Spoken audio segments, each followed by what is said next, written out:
તો કેમ છે મિત્રો, તમે મજામાં આવશો? તમને મારા તરફથી પહેલાં તો ગુડ મોર્નિંગ થઈ ગયા. રોજ નાઇન રણીને તમને ખબર હતી રોજ આપણે ક્યાં જવાનું તો નીકળી જાય તો સારું રહેશે. તો કારખાને તો પૂગ્યું ને કારખાને પૂગીને આલમી હશે ને ભગવાનની દેવબત્તી કરી નાખી. આપણે વહેલા આવી ગયા, આપણો વારો આવી ગયો દેવબત્તી કરી નાખવાનો. દેવબત્તી કર્યા પછી આપણે જોવડીયા ડીજેનો લોડ ચાલુ કર્યો તો નેવું ડીજે આવા પટ્ટા હતા.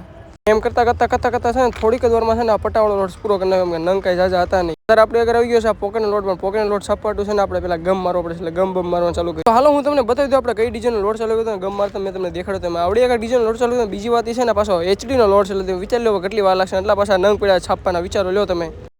એચડીનો લોટ આવી ગયો તો મારથી બહુ ભૂખ લાગી ગઈ, એટલે પહેલાં 2 ગયા રોજની જેમ ખમ્મા પીવું, બાકી બધી વાત સાઈડમાં રાખી. આવી રીતે વાત સાઈડમાં રાખવાનું આપણે યુએચડી લોટ પૂરો તો કરી નાખ્યો, પણ બીજી વાત એ હાવ તો પૂરું નથી. આની જે ફાઇનલ મારવા જવાનું છે આપણે ઉપરની સાઈડ, સમજ્યા તમે? અને વળી પાસે આપણે ઉપર આવડે મશીનમાં છે ને આ લોટને ફાઇનલ મારવા માટે અહીંયા કઈ રીતે ફાઇનલ લાગે તમે જોઈ લેજો, તમને ખબર પડી જાય. મને દેખાડેલું છે આગલા બ્લોગમાં આવી રીતે ફાઇનલ લાગે ને ડિઝાઇન ન ઉખડી હાટું મારવું પડે. તો બસ ભાઈ આપણો બ્લોગ આપણે એન્ડ કરશું. મળશે આવના બ્લોગમાં. ત્યાં સુધી ટાટા બાય બાય. ચેનલ ઉપર નવા ચેનલને જરૂર સબસ્ક્રાઈબ કરતા જજો.